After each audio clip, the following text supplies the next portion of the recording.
اللہ پاک ہر اس دل کی سنتا ہے جو اس سے رجوع کرتا ہے۔ بجھے دلوں کی دنیا وہ اپنے کرم سے جگاتا ہے۔ اس کی تدبیریں کسی حکمت سے حالی نہیں، تقدیریں اس کے ایک کن سے بدلتی ہیں، محض توکل کی بات ہے۔ اگر تم نے اپنی راہیں اس رب پاک سے جوڑ لی ہیں تو وہ تمہاری جولی کو کبھی خالی نہیں جانے دے گا۔ وہ ہر کسی کو اس کی خواہش سے بڑھ کر دیتا ہے، یہی اس ذات رحمان کی صفت ہے۔ اگر چاہتے ہو تمہاری سب دعائیں قبول ہو جائیں تو تہجد پڑھا کرو اور اللہ سے اپنے دل کی ہر بات کیا کرو، اس وقت اللہ ہمارے بہت قریب ہوتا ہے۔ اللہ کو معلوم ہے کہ اس کا بندہ کب اسے پکارے گا، کب اس کی جانب دوڑ کر جائے گا، کب بے چین ہو کر یا اللہ پکارے گا۔ وہ انتظار کر رہا ہوتا ہے تمہارا۔ کبھی سنی ہے ایسی محبت جو ساتویں آسمان پر نور کی ماند چمک رہی ہوتی ہے؟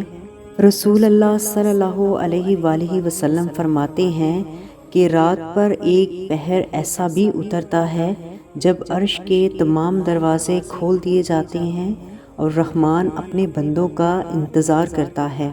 رات کا ایسا پہر جب رحمان سے اس کی محبت مانگی جاتی ہے، ہو ہی نہیں سکتا کہ میرے اللہ سے کچھ مانگا جائے اور وہ نہ دے۔ میرا اللہ تو بہت شان والا ہے۔ اللہ تو کاتب تقدیر ہے، وہ مٹا کر نئے سرے سے تقدیریں لکھ بھی سکتا ہے۔ وہ جہاں سے چاہے کہانی کا رخ موڑ سکتا ہے، وہ جیسے چاہے ویسے اختتام کو بدل سکتا ہے۔ تقدیر بدلنے میں دیر نہیں لگتی۔ تہجد کی دعا اور صرف چند آنسو۔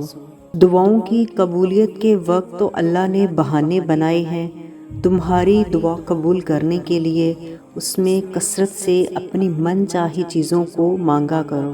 تہجد کے وقت پہ جب انسان اپنے رب العزت سے ملاقات کرتا ہے تو اس وقت نہ تو آنسوؤں پہ کوئی اختیار ہوتا ہے اور نہ ہی دل پر۔ جب آنکھوں سے آنسو گرنا شروع ہوتے ہیں تو عرش سے ایک ہی آواز آتی ہے کہ اے میرے محبوب بندے، مانگ تو کیا مانگتا ہے، بول تو کیا چاہتا ہے۔ بس الفاظ نکلتے ہی عرش سے صدا آتی ہے کہ کن۔ کیونکہ نماز تہجد اللہ تعالیٰ کے قرب حاصل کرنے اور اللہ تعالیٰ سے راز و نیاز کی باتیں کرنے کا بہترین وقت ہوتا ہے۔ اللہ پاک کو انسان کا نیند سے بیزار ہو کر اس کے سامنے سجدہ زیر ہونا اور آنسوؤں کے موتیوں سے اپنی التجا، اپنی دعائیں طلب کرنا بہت پسند ہے۔ یہی وہ وقت ہوتا ہے جب انسان کو مقام سے نواز دیا جاتا ہے۔ یہ بلاوے کے لیے جو اذان ہوتی ہے، کبھی کبھی یہ غیبی مدد کے طور پر آتی ہے۔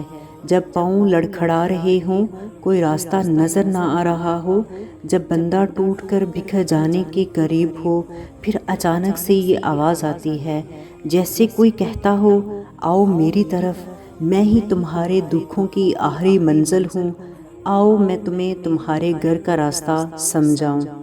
یقین کریں ہم انسان کسی قابل بھی نہیں ہوتے، یہ صرف اللہ ہے جو ہمیں اٹھا اٹھا کر کھڑا کرتا ہے، ہمارے عیبوں پر پردہ ڈال کر لوگوں میں ہمیں عزت دیتا ہے، ناشکری کے باوجود بے حساب دیتا ہے۔ جب ہم دنیا والوں کے سامنے رو رو کر منتیں کر رہے ہوتے ہیں، دنیا مانگ رہے ہوتے ہیں، تب وہ ہمیں نہیں بولتا بلکہ دنیا دے دیتا ہے۔ ہماری کچھ دعاؤں کی قبولیت کا راستہ بہت مشکل ہوتا ہے، اور پتہ ہے اللہ پاک یہ راستہ مشکل کیوں کرتا ہے؟ تاکہ جب وہ نعمت ملے تو ہم اس کی قدر کر سکیں۔ وہ نعمت اتنی بڑی اور خاص ہوتی ہے کہ اللہ چاہتا ہے کہ ہم کہیں اپنی ناشکری میں اس کی اہمیت نظر انداز نہ کر دیں۔ بس اسی لیے کچھ سفر زیادہ کٹھن ہوتے ہیں، لہٰذا مایوس نہ ہوا کریں۔ منزل کا سکون راہ کی تھکاوٹ بھلا دے گا۔ جس دن دعا مانگنے کے بعد ہمارے دل سے یہ شک ختم ہو جائے گا کہ دعا پوری ہوگی یا نہیں، اس دن ہماری دعائیں پوری ہونے میں زیادہ وقت نہیں لگے گا۔ اللہ سے یقین کا رشتہ بنائیں، شک کا نہیں کہ پتہ نہیں میری دعا پوری ہوگی یا نہیں۔ اللہ ہماری ہر دعا سنتا ہے، بس وہ آزماتا ہے کہ میرا بندہ کب تک صبر کرتا ہے، کب تک اپنی دعا کے پورا ہونے کا یقین رکھتا ہے۔ پھر جو لوگ پختہ یقین رکھتے ہیں ان کی دعائیں رنگ لے آتی ہیں، اور جو دل میں شک رکھتے ہیں وہ خالی ہاتھ رہ جاتے ہیں۔ اللہ کو تمہارے غم کا احساس ہے، اللہ کو تمہاری ہر انکہی بات کا علم ہے، اللہ تمہارے ہر ادھورے خواب سے باخبر ہے۔ وہ درد میں پڑے اپنے بندوں کو یوں ہی نہیں چھوڑتا، وہ بس ان ٹوٹے دلوں کو سجدوں میں لگا دیتا ہے، ان روتی آنکھوں کا سکون دعاؤں میں لکھ دیتا ہے، اور جو دل سجدوں میں کن کے منتظر رہتے ہیں ان کے لیے خدا کی محبت مثالی ہوتی ہے۔ جب تم گہرے درد میں سوالی بن کر اللہ کے سامنے جاتے ہو، جب تم اس سے فریاد کرتے ہو، وہ اپنی ساری رحمت سے تمہارا استقبال کرتا ہے، اپنے نور سے تمہارے دل کو پر نور کر دیتا ہے۔ بس بات صرف اس کی طرف جانے کی ہے۔ ناممکن جیسی چیزیں اللہ پاک مقدر میں نہیں لکھتے، کیونکہ ہمیں کچھ چیزیں صرف دعاؤں سے ملا کرتی ہیں۔ وہ تو ہر لاحاصل چیز کو بھی حاصل کرنے پر قادر ہے۔ وہ تو غفور الرحیم ہے، اس کے لیے کوئی بھی کام مشکل نہیں۔ رب کی خاطر کیے جانے والے کام چاہے وقتی مشکل کیوں نہ ہو، مگر ان کا اجر ہمیشہ رہنے والا اور ان کی برکات دیرپا ہوتی ہیں۔